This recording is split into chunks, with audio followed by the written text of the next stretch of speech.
Why was the commander stopping in his tracks that morning, when dozens of soldiers passed by without even noticing? The desert sun pressed down heavy on forward operating base Chapman, Afghanistan. Heat shimmered above the dust-packed roads, and the sharp scent of diesel mixed with dry sand hung in the air.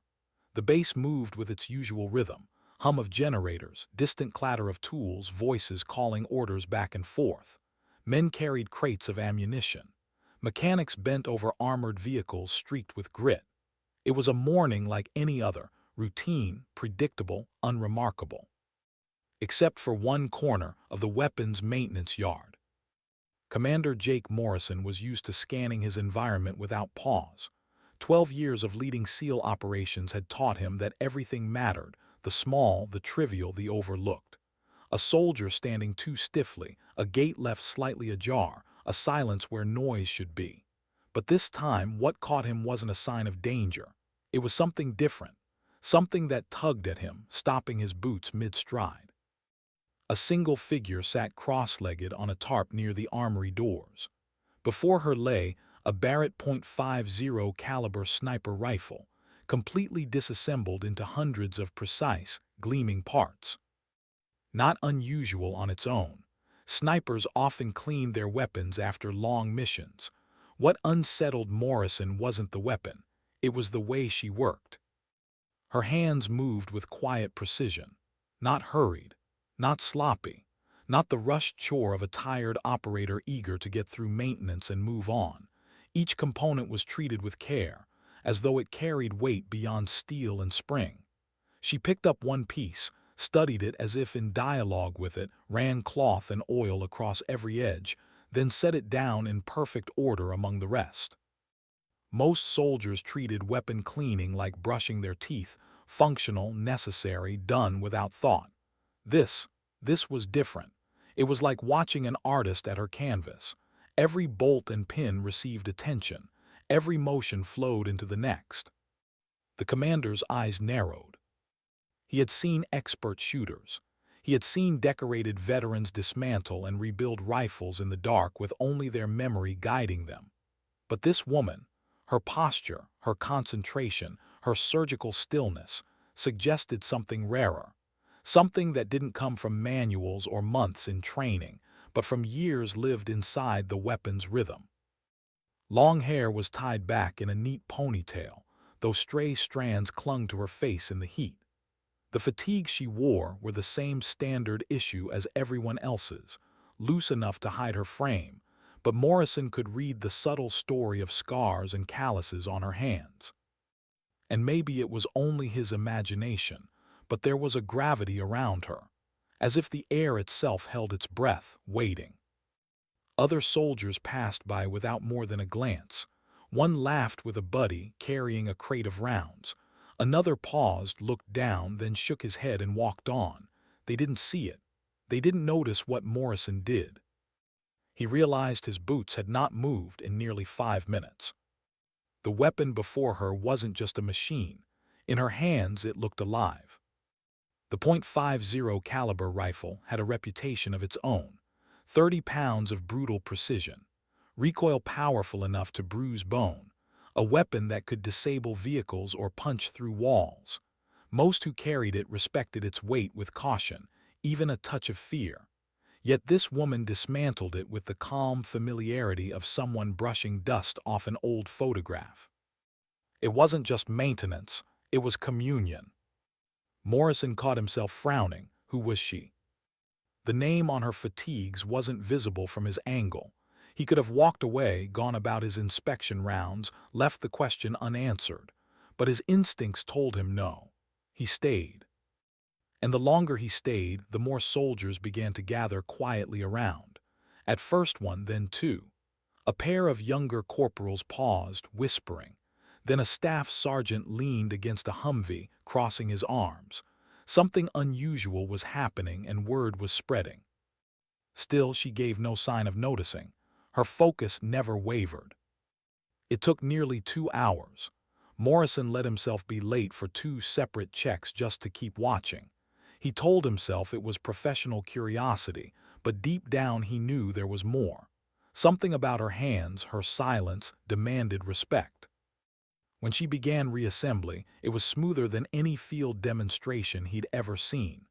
Parts flowed together with quiet clicks. No fumbling, no hesitation. Her fingertips seemed to know the way without thought, adjusting small screws with subtle pressure, as though coaxing the weapon back into wholeness. Not a wasted gesture, not a second lost. By the time she tightened the last bolt and slid the heavy weapon into place, Morrison realized he'd been holding his breath. She tested the scope alignment. Perfect. Checked the bolt action. Smooth. Ran her hand once across the length of the rifle like a craftsman brushing dust off a finished sculpture. Only then did she begin to clean her tools. Not a word. Not a glance toward the quiet circle of onlookers who had grown to a dozen. To her, none of them existed. It was just her and the rifle, one final moment of silence before she stood. Morrison decided. He couldn't let her walk away without knowing. He stepped forward, boots crunching on gravel. Close now, he saw what distance had hidden. Small scars across her knuckles, calluses at the base of each finger, signs of years spent gripping, carrying, firing. And when she finally lifted her gaze to meet his approach, he caught the sharpness in her eyes, a clarity. "That was impressive work, soldier," Morrison said, keeping his tone measured. "I don't think I've ever seen anyone break down a Barrett that efficiently." She stood, squared herself. The rifle rested in her grip like it belonged there, no strain at all. "Thank you, sir, just routine maintenance." Her voice was calm, respectful, but there was something beneath it, an undercurrent, a quiet certainty, not arrogance, not bravado, just truth. "Routine," Morrison echoed, almost smiling. "Most of my snipers take twice as long and use half as much care. What's your name and unit?" "Staff Sergeant Sarah Chen, sir, 75th Ranger Regiment, currently attached to intelligence here." Chen, Morrison let the name settle in his mind. "My grandfather taught me, your weapon is your life. You take care of it, it takes care of you." He nodded slowly, a saying older than both of them. "Your grandfather sounds like a wise man." Her gaze softened for the first time. "Korean War veteran, Marine sniper. He started teaching me when I was 8. 8, Morrison's chest tightened slightly at the thought. Childhood's lost early to a craft most never understood. That would explain everything. The instinct, the intuition, the muscle memory honed over years instead of months. "He always said shooting wasn't about pulling a trigger," she added quietly. "It was about understanding every part of the weapon, every shift in the wind, every variable." Morrison studied her carefully now. He had heard words like that before, but never from someone so young, so precise. "How long have you been using the Barrett?" 6 years actively, since I qualified for the sniper program." She glanced at the weapon in her hands. "It's a beautiful system when it's maintained properly. Most people only see power, but it's about patience." The commander crossed his arms. Female Ranger snipers were rare, almost unheard of, and rarer still were those who carried themselves like this. The kind who didn't boast, didn't sell their story. They simply existed inside their skill. "What brings you here, then? Rangers don't usually get attached to intelligence units." Her face grew guarded. "Specialized skills, sir, useful for reconnaissance. I can't discuss specifics." That told him more than if she had explained outright. Intelligence didn't request individuals without purpose, and if her skill matched what he suspected, she was more than useful. She was indispensable. "How many confirmed kills?" Morrison asked before he could stop himself. It was a blunt question, but sometimes bluntness revealed more. For a long moment she said nothing. Then evenly, "Officially that information is classified. Unofficially," her eyes lifted to his, "I've never missed when it mattered." The words chilled him, not their content but their weight. Simple, absolute, unshaken, not boast, not story, just fact. "That's quite a statement," he murmured. "The Barrett's effective range is what, 1,800 meters for most shooters. For most shooters, yes. She adjusted the scope with a flick of her fingers. But the weapon is capable of more with the right conditions and the right operator. Something flickered in her gaze. He caught it. What's your longest confirmed shot? She held his stare a moment. Then, finally, considerably beyond that range, a record-setting distance. The details are classified, but it was a shot that changed everything for my unit. Morrison said nothing. The silence between them thickened. He had heard rumors, impossible shots whispered in mess halls, exaggerated distances passed along with beers. But the way she said it, the stillness in her voice, made him believe. One shot, one moment, a truth carried in silence. And he understood something then. This woman wasn't just a sniper. She was a story waiting to unfold. But she wasn't ready to tell it, not yet. Why were the SEALs whispering before she even arrived? 3 days after Morrison first watched her rebuild the Barrett, the range at Chapman buzzed with unease. His team stood scattered along the line, rifles slung, scopes polished, faces curious but cautious. They trusted Morrison's judgment, but even trust had limits. A Ranger sniper they had never heard of was about to instruct them. The morning air was cooler than usual, still enough that flags on the range barely moved. Conditions most shooters would dream of. Morrison checked his watch, then glanced up as the figure approached. Staff Sergeant Sarah Chen moved with quiet efficiency, Barrett in one hand, a heavy range bag in the other. No wasted energy, no swagger, just presence. The men noticed. She set her gear down, unzipped the bag, and began laying out tools and instruments in neat rows. A handheld weather meter, a ruggedized tablet loaded with ballistic software, ammunition in carefully labeled boxes. Everything was deliberate, ordered. "Gentlemen," Morrison called out, drawing their attention, "meet Staff Sergeant Chen. She'll be working with us on advanced shooting techniques." The men nodded, polite but skeptical. Chief Petty Officer Williams, Morrison's senior sniper, stepped forward. His expression gave nothing away. "Ma'am, we appreciate you taking the time. What's the plan?" Chen didn't answer immediately.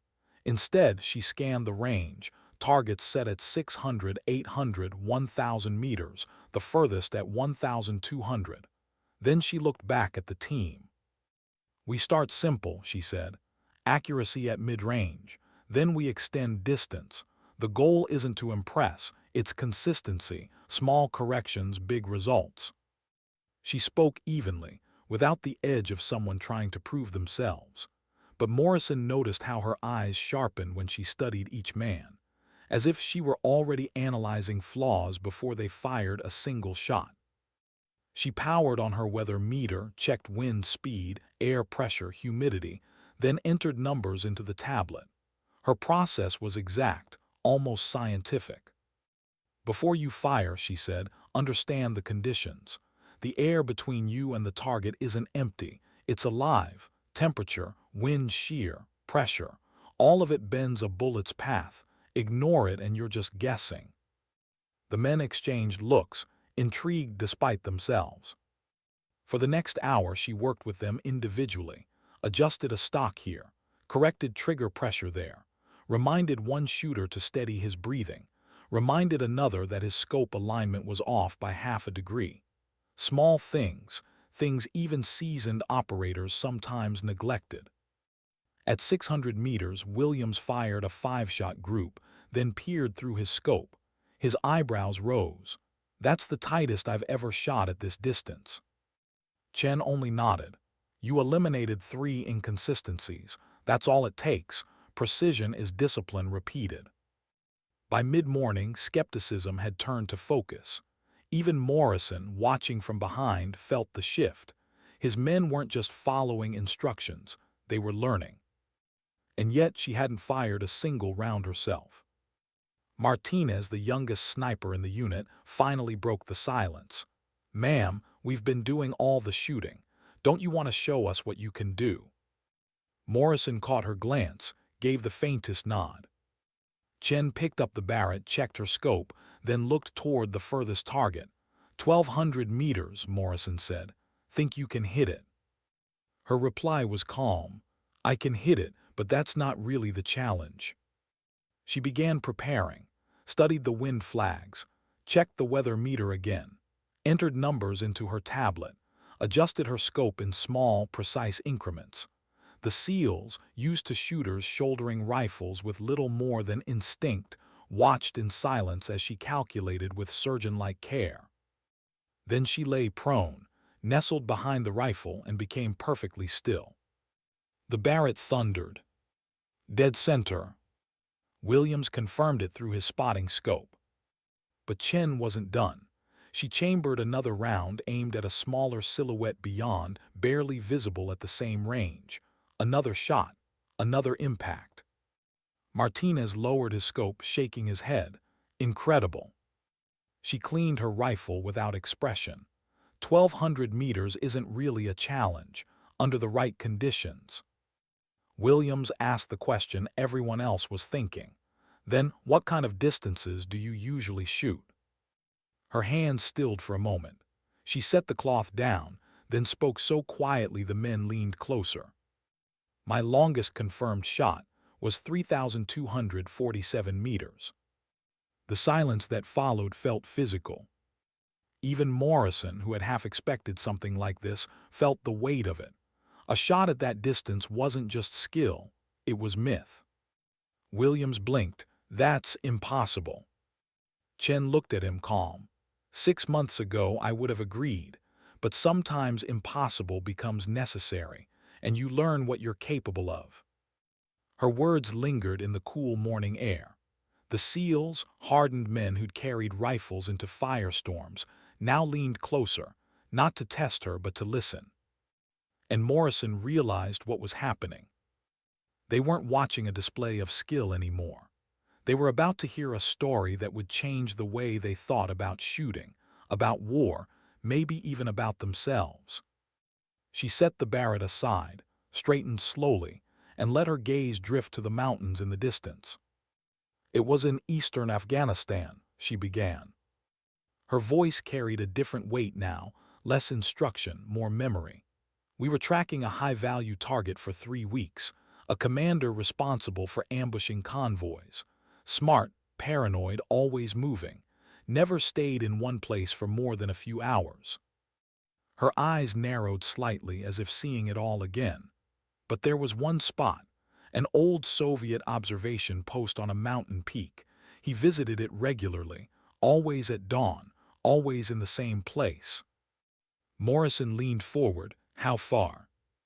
She turned her gaze back to him.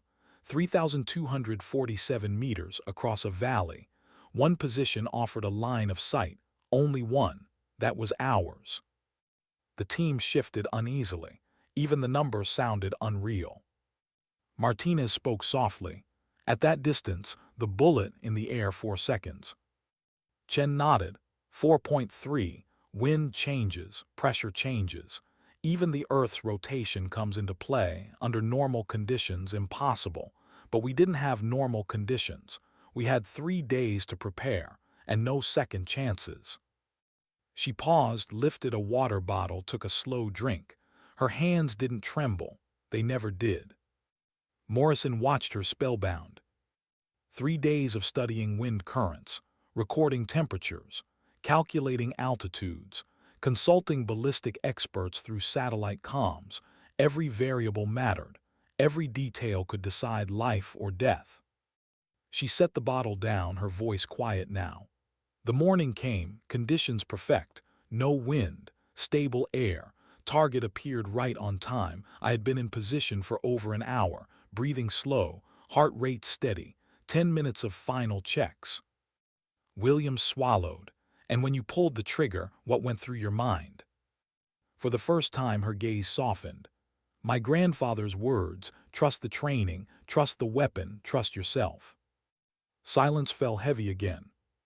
When the bullet left the barrel, she continued, it felt natural, as if all those hours, all those years led to that one moment. 4.3 seconds, longest seconds of my life. My spotter and I held our breath. You wonder if you even aimed at the right mountain. Her lips pressed together briefly, then he fell. The team exhaled as one. Direct hit, impossible shot, confirmed kill. But her voice carried no triumph, only quiet fact. Within a week his network collapsed. Convoys ran safe again. Hundreds of lives spared, but that shot will never make the books. Classified, buried. The SEALs sat in silence, the weight of her words settling like stone. Morrison studied her profile, the calm way she sat among them. He realized then, this wasn't a woman chasing records. This was someone who carried the burden of precision in silence, who lived with the knowledge that one pull of the trigger could shift entire wars. And he felt a quiet certainty. Sarah Chen wasn't here just to train his men. She was here to change them.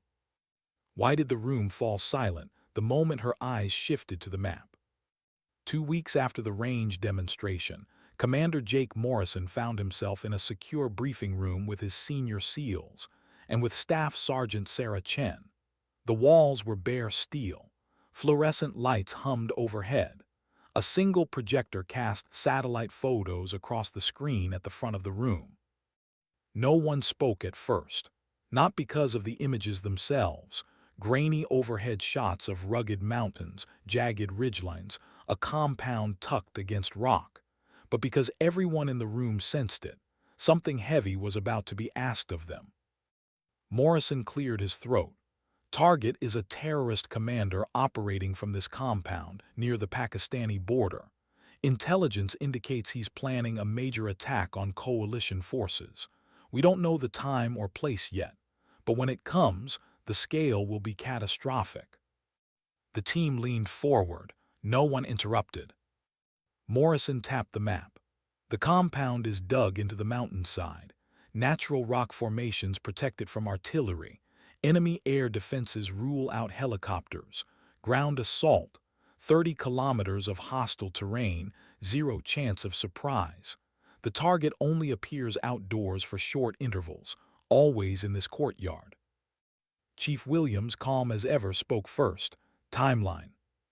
2 weeks, maybe less. After that, he'll vanish into Pakistan, untouchable. For a moment, the room was still. Then Morrison turned, his gaze sliding toward Sarah Chen. She sat at the end of the table, posture straight, eyes sharp, silent since the briefing began. "What's the distance from the nearest overwatch position?" she asked. Morrison almost smiled. He'd been waiting for that question. 2,800 meters. The air shifted. Even hardened operators glanced at one another. The number alone said everything. Williams muttered, "That's pushing the edge." Morrison nodded. The terrain makes it possible, but it would require extreme range precision, perfect conditions, and an operator who's done it before. All eyes turned to Chen. Her expression remained calm, but Morrison noticed something in her gaze, a flicker of resistance. Not fear, something quieter, the awareness of weight. "Sir," she said evenly, "have other options been considered? Drone strike, air asset, indirect fire?" "Ruled out," Morrison replied. "Too close to civilian areas, too unpredictable, too much risk of collateral. This comes down to one opportunity from one shot." The silence stretched. Finally, she leaned forward, studying the topography. Her fingers traced ridges, valleys, elevation lines. Her eyes moved as though solving an equation no one else in the room could see. When she spoke again, her tone carried both caution and resolve. "Technically feasible, but the risk margin is razor thin. Conditions would have to be near perfect, preparation exhaustive. Even then," she exhaled slowly, "success is 60% maybe." "60's better than nothing," Williams said grimly. Morrison watched Chen carefully. Her mind was already calculating variables, searching for angles. But he also sensed the pull within her, the desire for meaningful action colliding with the weight of what another impossible shot would demand.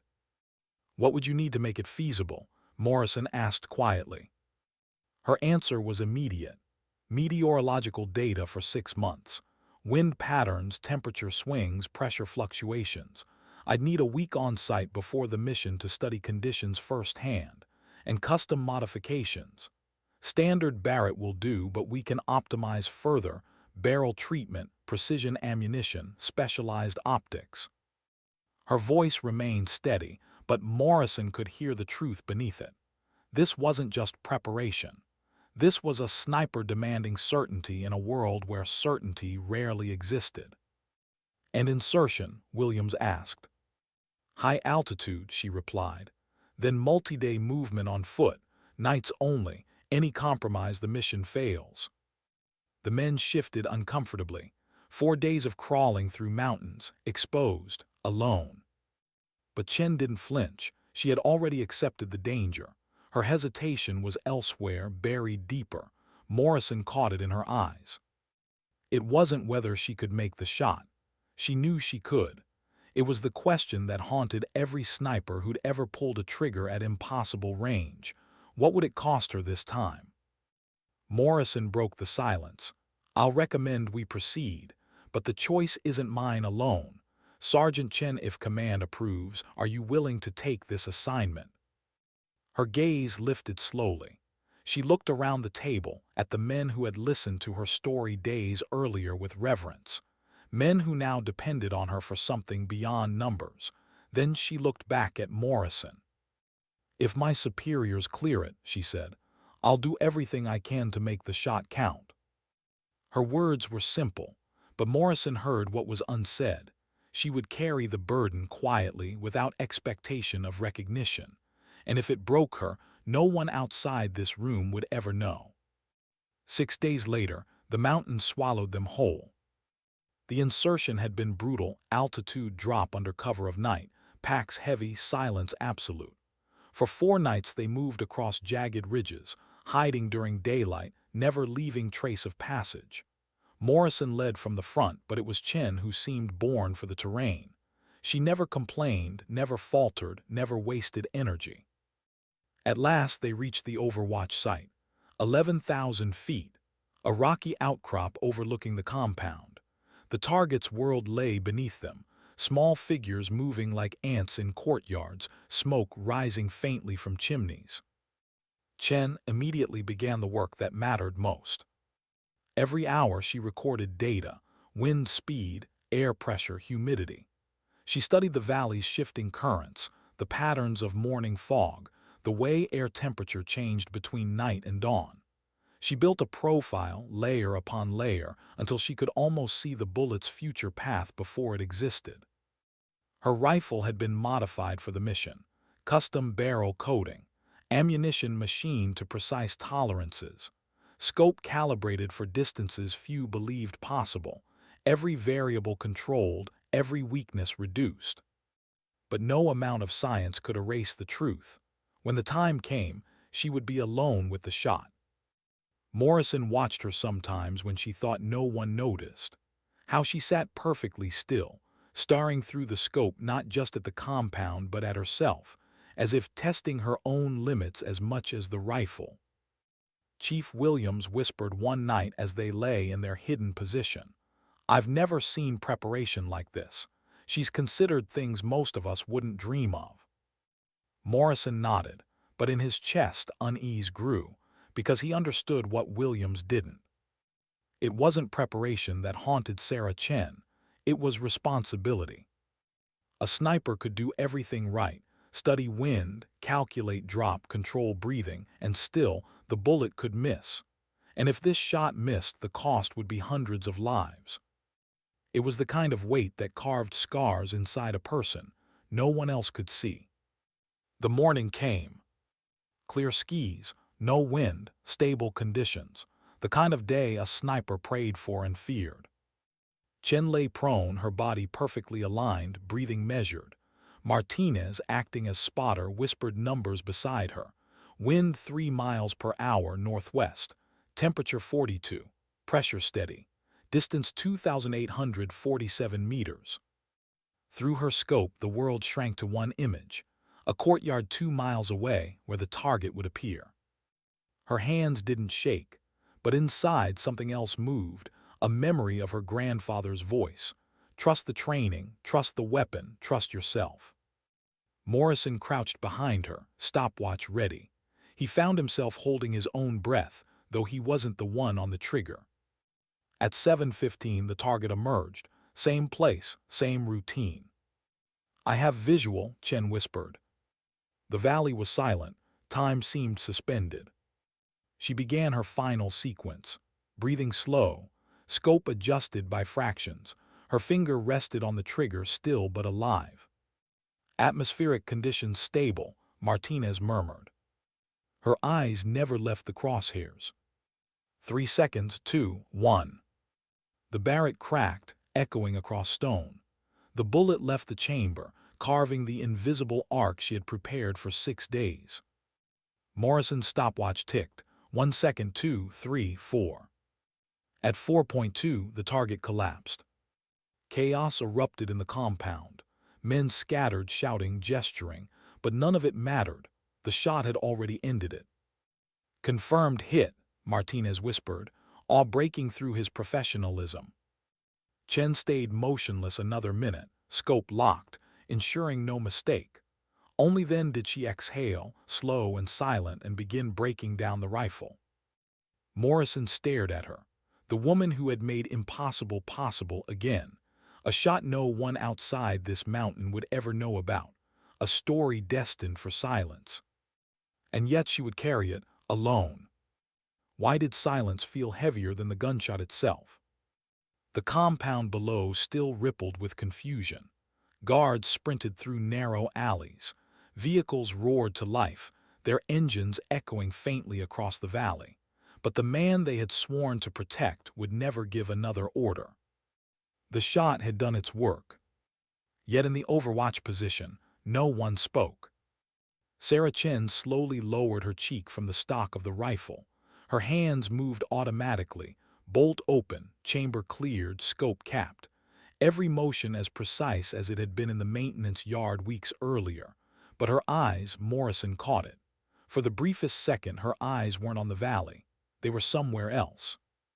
Somewhere far older, far heavier. Only when she was certain the weapon was safe did she whisper, "Weapon secure." Martinez exhaled sharply, shaking his head as if to break the tension. 2,847 meters, he murmured. Unbelievable. Williams, ever the skeptic, still leaned over his scope, watching the chaos below, but even his voice carried something like reverence. Confirmed hit. I'll be damned. Morrison didn't say anything at first. He just studied her. The way her breathing stayed controlled. The way she kept her posture straight even though the weight of what she had just done pressed invisibly on her shoulders. Then he spoke softly. "Outstanding work, Sergeant. Perfect execution."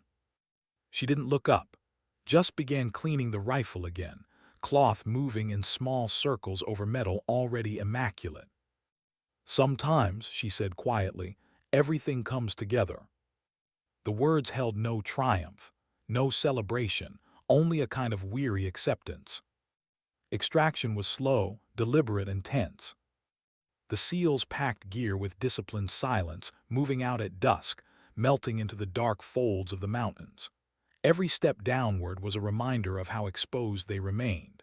Patrols would sweep these ridges once the enemy pieced together what had happened. Helicopters might circle overhead. All it would take was one unlucky glance, one glint of metal, one misplaced foot. But Chen never faltered.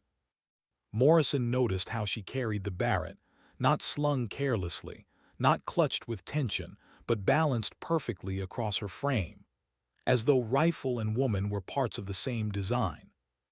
On the second night, when they paused in a ravine for water and rations, Morrison sat near her. The others ate quickly, too tired to speak much. But Chen sat a little apart, methodically disassembling the rifle again, running oil over its parts by the glow of a covered flashlight. He broke the silence. "You always clean it right away." Always, she didn't look up. A rifle carries the memory of every shot. You strip it clean or it carries the weight forward. Morrison tilted his head. And what about the shooter who strips them clean? For a long time she said nothing. Then, still focused on the barrel in her lap, she murmured, "We don't." The words sank into him like stones. They reached extraction on the fifth night. A Black Hawk skimmed low between ridges, rotors muffled by the terrain. One by one, they loaded gear and themselves inside. Morrison climbed in last, crouching low as the bird lifted. As the lights of the valley disappeared behind them, the team finally allowed themselves to breathe. Martinez clapped Williams on the shoulder. Someone muttered, "Hell of a mission." Laughter came, nervous, relieved, human. Only Chen sat silent, staring out the small window at the darkness below. Morrison watched her, then leaned across the aisle. "Mission success. You should take pride in that." Her gaze didn't shift. "Success doesn't mean you sleep any easier." It wasn't bitterness. It wasn't self-pity. It was simply truth. Back at Chapman, the mission debrief was clinical. Data reviewed. Satellite images confirmed. Communications intercepted, enemy leadership fractured, networks disrupted. The objective had been accomplished with surgical precision. But when Morrison wrote his report, he paused at the section on execution. One shot, one confirmed elimination at extreme range. Operator, Staff Sergeant Sarah Chen. He stared at the cursor, blinking. He wanted to write more, about the preparation, the discipline, the sheer impossibility turned real. But he knew how it worked. Classified files consumed details like fire consuming paper. Outside this small circle, no one would ever know. When he looked up from the report, she was there, waiting at the doorway. "Something on your mind, Sergeant?" he asked. Her face was unreadable. "I'd like to return to my unit, sir. I've already spoken with Intel." Morrison hesitated. "After what you just did, they'll want to hold you here, keep using your expertise." "Maybe." She stepped into the room, hands clasped behind her back. "But that was never the deal. I came attached, not assigned. And I don't belong here." The words stung, though he couldn't explain why. "Your unit knows what you did." Her eyes flickered, almost a smile, almost sadness. "They know I was gone. That's all they'll ever know." He leaned back in his chair. "You just pulled off one of the most extraordinary feats in modern warfare, and no one will remember your name for it." Finally her gaze lifted to his. Steady, quiet. "That's the point, isn't it? The mission succeeds when we disappear, not when we're remembered." That night Morrison couldn't sleep. The base was quiet, generators humming steady, the desert air cooling outside his window. But his mind kept circling back to her words. The point is to disappear. He thought of his own career. 12 years of operations, some celebrated, most buried in classified silence. He had his medals, his citations. But the truth was, the stories that mattered most lived only in the hearts of those who had been there. And maybe that was enough. Still, he couldn't shake the image of her cleaning the rifle in silence, carrying weight no one else could see. What happened to soldiers like her when the mission ended? Where did that weight go when there was no battlefield to carry it on? 2 days later she found him on the range again. The morning was cool, sky sharp and clear. She was alone this time, no audience, just her and the Barrett on a mat. Morrison approached quietly, hands in pockets. "Thought you were leaving." "I am." She chambered a round, exhaled slowly, then fired.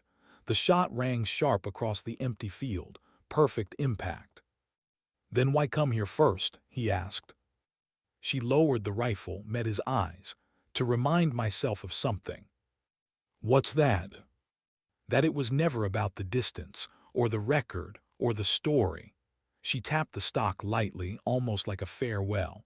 "It's about the lives on the other end, the ones who'll never know what almost reached them." Morrison stood in silence, letting the truth of it sink. When she left the base that afternoon, she carried her gear in 2 duffels and the Barrett slung across her back. No fanfare, no farewell. Just another soldier boarding a transport plane bound for another war, another unit, another hidden story. Morrison watched from a distance, arms crossed, as the plane lifted into the desert sky. He knew he might never see her again. But he also knew he'd never forget. Because in all his years of combat, of blood and dust and broken nights, he had rarely met someone who embodied the truth so quietly. The most extraordinary warriors were the ones who asked for nothing. And when they left, the silence they carried was heavier than gunfire. Why did the laughter in the barracks sound so far away? The transport plane had carried her back across the desert, across ridges and valleys, depositing her where she belonged, at least where her record said she belonged. The 75th Ranger Regiment barracks were alive with noise, boots on concrete, voices trading stories, music spilling faintly from a battered speaker someone wasn't supposed to have. To anyone looking, Staff Sergeant Sarah Chen was home. She dropped her duffels on the floor by her bunk, unrolled her sleeping bag, checked the lockbox where her sidearm rested. Routine, familiar, the kind of rhythm soldiers clung to because it told them they were still alive. Around her, teammates traded jokes and gripes. Someone cursed about rations. Someone else bragged about a firefight that had nearly gone sideways the week before. They clapped each other's shoulders, laughed, cursed, lived. Chen sat on the edge of her bed and forced a smile at the right moments. But inside, a different silence pressed against her ribs. Because while they talked about firefights and convoy escorts, she carried something none of them could know. A single bullet stretched across 2,847 meters, a man collapsing in a courtyard 2 miles away, the echo of a rifle that had silenced more than just a target. Her brothers and sisters in arms thought she had been on a routine attachment. They thought she'd been training intel officers. They didn't know she had bent physics, time, and fate into one impossible line of fire. And they never would. That night, long after the barracks had gone quiet, she lay awake staring at the underside of the bunk above her. The hum of a distant generator buzzed like static in her ears. Sleep refused to come. So she reached into her pack, pulled out the small wooden box her grandfather had given her before she enlisted. Inside was a single item, a worn brass cartridge from a Korean War sniper rifle. She held it between thumb and forefinger, the metal smooth from years of being turned over in her hands. "It's not the brass that matters," she heard his voice in memory. "It's the moment, the decision you carry for the rest of your life." She closed her eyes. The courtyard came back, the pause between breath and trigger, 4.2 seconds of eternity, the man falling, the lives saved. And the silence after. "Was it worth it?" she whispered into the dark. No one answered. Days turned into a week. Missions resumed. Convoy escort, perimeter sweeps, training runs in the mountains. Routine work, important, yes, but small compared to what she had carried. Her unit welcomed her back as if she'd never left. They laughed with her, sweated with her, moved as one in drills. Yet Chen felt like a ghost among them, not because she wanted recognition, not because she sought glory, but because the space between what they knew and what she carried grew heavier each day. Once, during a late-night guard shift, her closest teammate, Corporal Vega, handed her a canteen and leaned against the wall beside her. "You've been quieter than usual," Vega said. "Something happened on that intel assignment." Chen hesitated.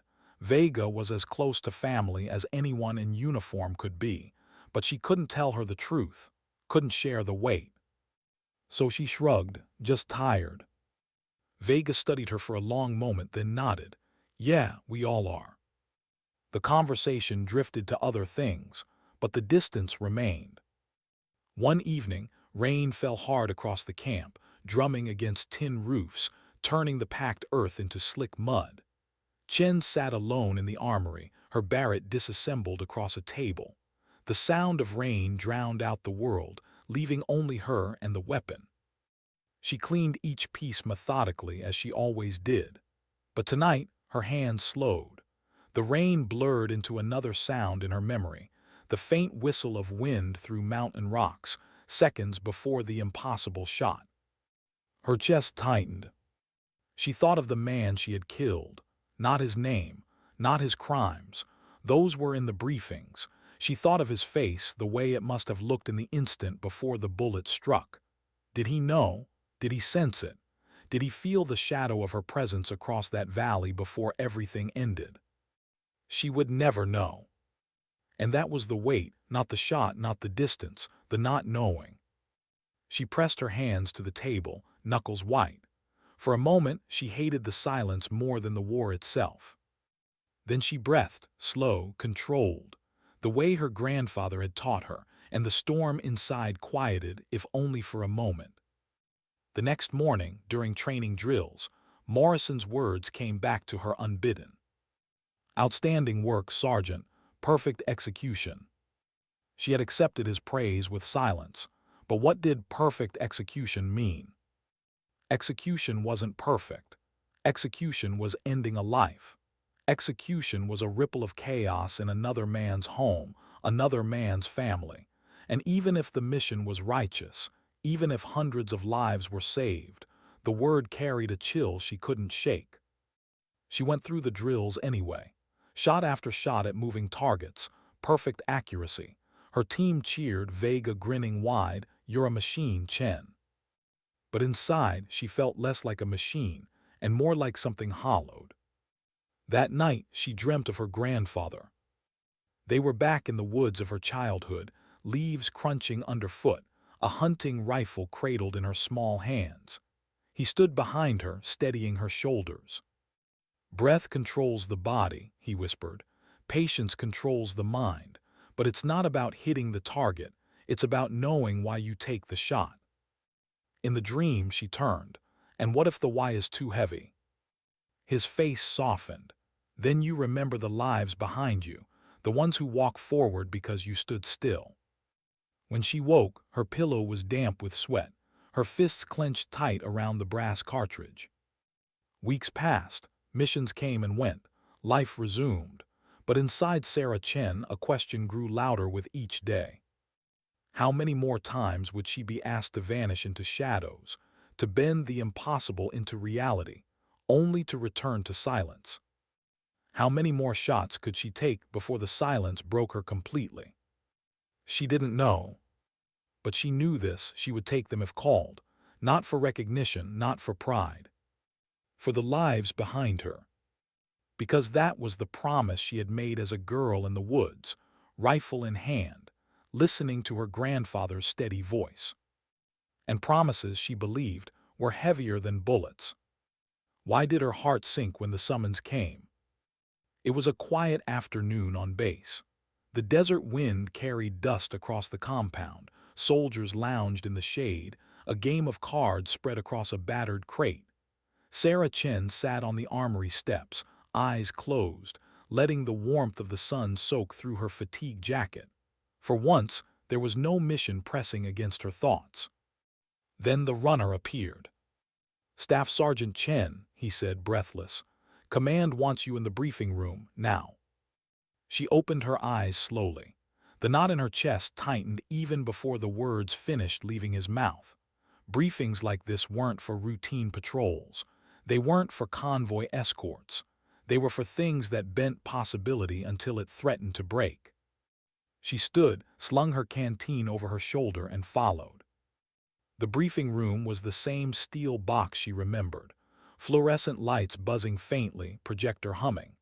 Commander Morrison stood at the front, arms crossed, his face carved with fatigue. His senior men flanked him, expressions tight. On the wall, satellite images flickered. Mountain ridges, narrow valleys, a compound dug deep into stone. Morrison gestured.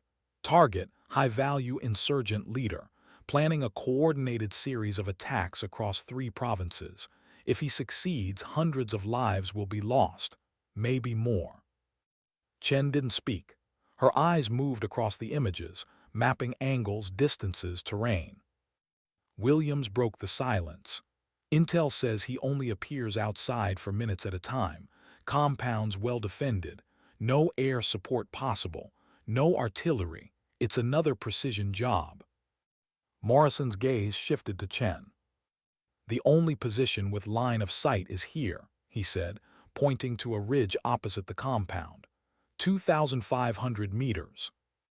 The number hung in the air like a weight. Chen's jaw tightened. She remembered the last mission, the courtyard, the impossible shot, the silence afterward, and now here it was again, a demand written in distance, in variables, in consequences measured not in meters but in lives. "Sir," she said finally, her voice even, "why me again?"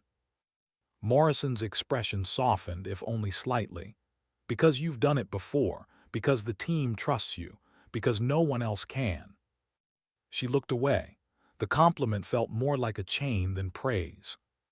Preparation began immediately. For days, Chen immersed herself in data. Weather patterns, altitude variations, ballistic curves. She consulted engineers about ammunition tolerances, tested optics against shifting light, recalibrated the Barrett with modifications tailored to the mission. The SEALs trained beside her, running drills, rehearsing infiltration routes, memorizing fallback plans. But Morrison noticed something different this time.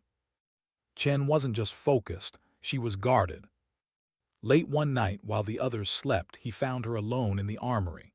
She sat cross-legged on the floor, the rifle disassembled before her, cloth in hand. The scene mirrored the first time he had seen her, but now her shoulders carried more weight. "You're worried," he said quietly. She didn't look up. Worried isn't the word. Then what is? Her hands stilled over the barrel. It's not about making the shot. It's about surviving what comes after. Morrison crouched across from her. "You've carried it before. And it doesn't get lighter." For a long time, the only sound was the faint scrape of cloth against steel. Then Morrison spoke softly. "You're not carrying it alone this time, not if I can help it." Her eyes lifted to his. In them, he saw the quiet conflict, the soldier willing to do what was asked, and the woman wondering how much more of herself she could give before nothing was left. The insertion was brutal, just as before. High-altitude drop, days of movement across jagged terrain, nights spent motionless under camouflage, days hidden in crevices while patrols scoured the mountains. But Chen moved with mechanical discipline. She recorded conditions, adjusted calculations, spoke little. The SEALs respected her silence, but Morrison felt the undercurrent, something tightening inside her with each passing hour. On the third night, as they huddled in a cave against the cold, Williams passed her a ration pack.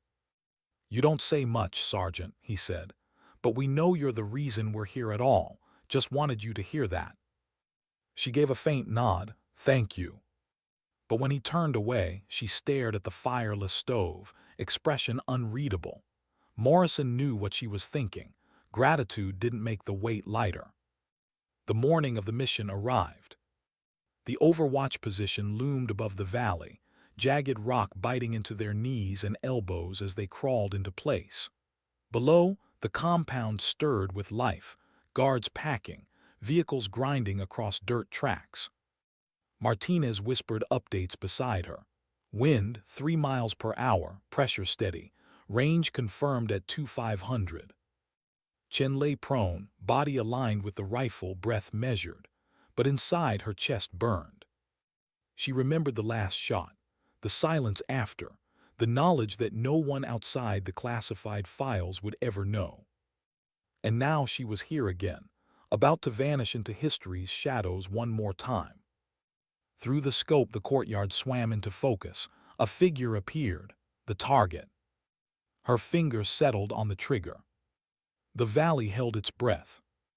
And Sarah Chen asked herself the question that haunted every impossible shot.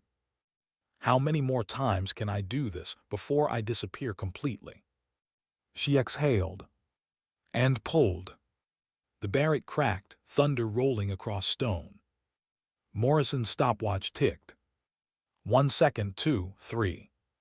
Through his scope, he watched the distant figure stumble, collapse. "Confirmed hit," Martinez whispered. The compound erupted in chaos, but the mission was already over.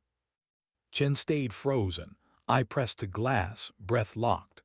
Only when she was certain did she roll slowly to her back, staring up at the pale morning sky. Her lips barely moved. Another ghost. Morrison leaned close, voice low. Not a ghost, a guardian. But her eyes didn't soften. Because she knew the truth. The world would never know the guardian's name.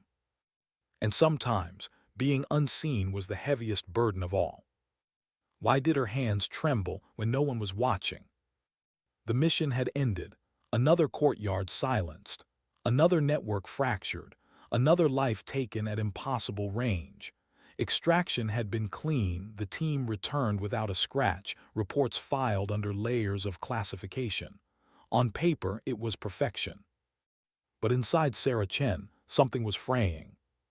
She sat alone in the armory again, Barrett broken down before her. The smell of oil and metal clung to the air. She rubbed the cloth across the barrel in tight, repetitive strokes, but tonight the motions weren't steady.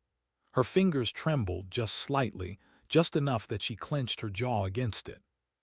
When footsteps echoed, she straightened instantly. Morrison appeared in the doorway, expression shadowed. "You haven't slept since we got back," he said. "I'm fine," she answered automatically. He stepped closer. "You're not, and you don't have to pretend with me." Her eyes flicked to him, sharp for a moment. "Pretend? That's all this is, Commander. We pretend it doesn't weigh on us.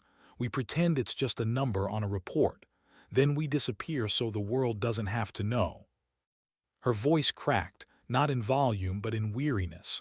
Morrison felt it like a blow. The team noticed too. On the range, Chen's shots still split steel with surgical precision. But between drills, her eyes drifted distant. She cleaned her rifle longer than necessary, as though each part could somehow absorb what she carried. She smiled less. She laughed never. One evening during chow, Martinez leaned close to Morrison. "Sir, she's not herself, you can see it. Like she's here but not." Williams, grizzled and blunt, added, "She's burning out. I've seen it before. Doesn't matter how good the shooter is, carry too many ghosts, it eats you alive." Morrison nodded grimly, but said nothing. Because he knew they were right. That night Chen dreamed again.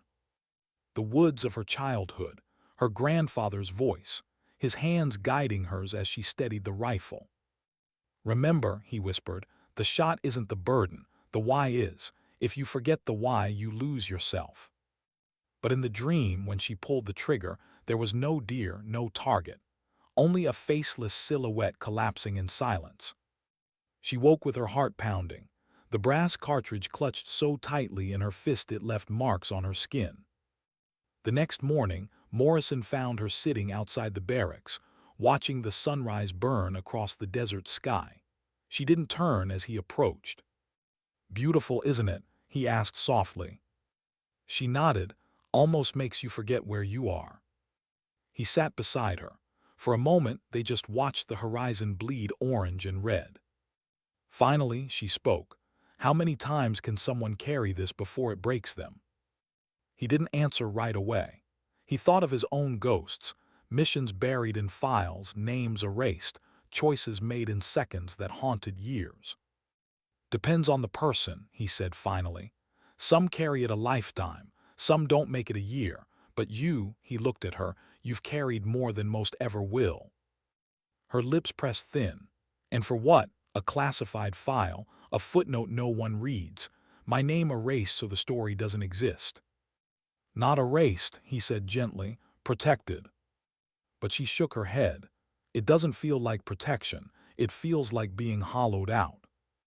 Later that day, during training, her breaking point came. They had set steel at 800 meters, routine work. Morrison watched as Chen lay prone, lined up her scope and fired. The shot was perfect, dead center. But instead of chambering the next round, she froze. Her body went rigid. Her breathing quickened. Through the scope, she wasn't seeing steel. She was seeing courtyards, valleys, men collapsing at impossible distance. Her finger hovered, paralyzed. Morrison crouched beside her instantly. "Sergeant, look at me." She didn't move. "Sarah," he said quietly, using her first name for the first time. "You're here, not there, breathe." Slowly, painfully, she lowered the rifle. Her hands shook openly now. She turned her face away from the men watching, but not before Morrison saw the moisture in her eyes. For the rest of the session, she didn't fire another shot. That evening, she didn't eat. Instead, she sat on the far edge of camp, staring at the horizon. Morrison approached carefully, lowering himself beside her. "You froze today," he said gently. "I know. You've never done that before." "I know." Her voice was raw. "I can't keep being the ghost they call when physics won't bend any other way," she whispered. "I can't keep carrying the silence. It's eating me." He wanted to tell her she didn't have to, that someone else could take the burden, but he couldn't lie. They both knew the truth. Few in the world could do what she did.